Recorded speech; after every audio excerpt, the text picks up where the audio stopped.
Now, maybe you were such a person. Maybe you were a person that wasn't very religious at all. And you were living life like the rest of your extended family. But something came in your heart and you said, you know what? I'm going to take this guidance seriously. I don't know how it happened. Maybe Allah made it happen through some YouTube video.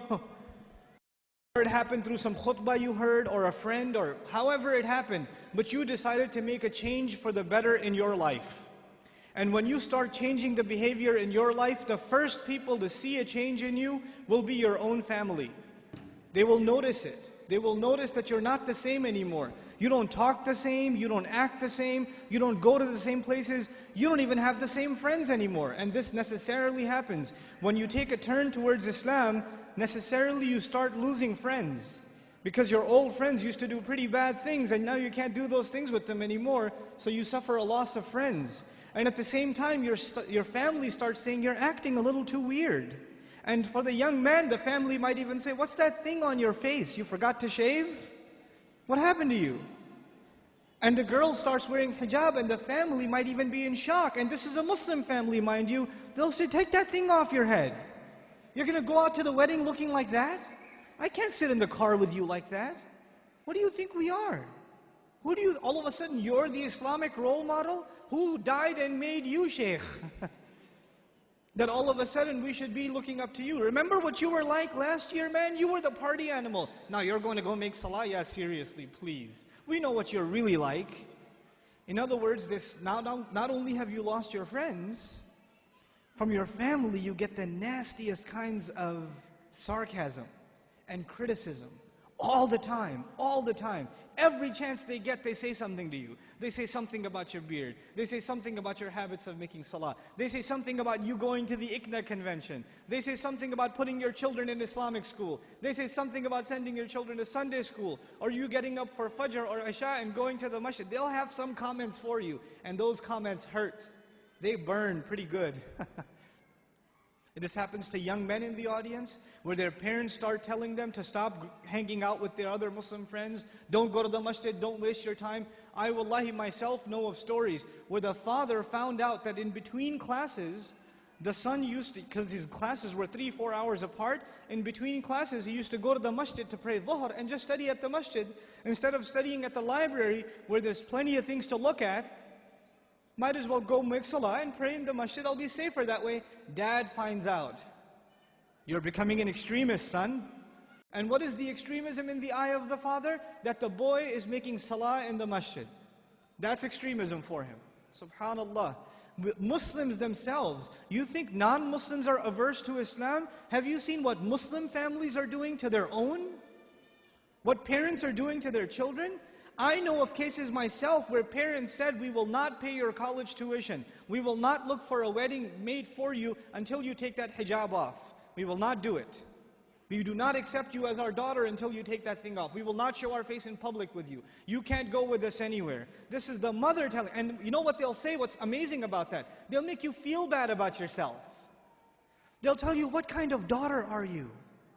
You should be ashamed of yourself. You're embarrassing your parents. We're Muslim, but we're not Muslim. We're not those kind of Muslims. That's not how we do things in our family. That's what they'll say. Our family is different. We don't do things like that in our family. That's those masjid people. Don't be like those masjid people. That's what they'll say. And you know what's amazing about that? If you look at a portrait of your great-grandparents from back in the day, good old great-grandpa's got a big old beard and you can't even see grandma's face. So who's being true to the family and who's an embarrassment to the family? See, this is Muslim families today. And you're in the midst of all of this. And you know what happens? Because you've made a decision to turn towards Islam, if an enemy of Islam came to you and said, abandon your religion, you'd say, oh yeah? I'm going to be even more committed. You would become energized in your zeal for the religion when the enemy attacks Islam. We'd get even more fired up. Muslims get fired up in the craziest of ways. Somebody draws a cartoon about the Messenger ﷺ, and Muslims go crazy and they'll burn some other guy's car up or break somebody else's because they're really angry. But we get fired up when something happens, something questions the dignity of our religion, even if it makes sense or doesn't make sense. But when your own family comes and says, look, I love you, I'm worried about you, I don't want you to become this way. This is the way of the people who fail out of college, who don't have a career, who have miserable lives. I don't want you to fall into this extreme. Somebody is putting you under their influence. You need to get away from them. They're the ones pulling you away. So how do you deal with that? The most inappropriate response to this pressure is anger. And you know what? That is the most common response too. Your parents start yelling at you for growing the beard, and you're a young, hot-blooded guy. What do? Oh yeah? It's the sunnah. You can't tell me what to do. You're following culture, and I'm trying to follow Islam, and you slam the door in their face. Way to go. Because that's what Allah wants you to do, yell back at your parents. And they're talking about your beard. What was Ibrahim's father talking about, alayhi salam? Was he talking about something small or something big? Go make sajda to idols, boy. And does he lose his cool? Does he get angry? We have to learn how to be with our parents.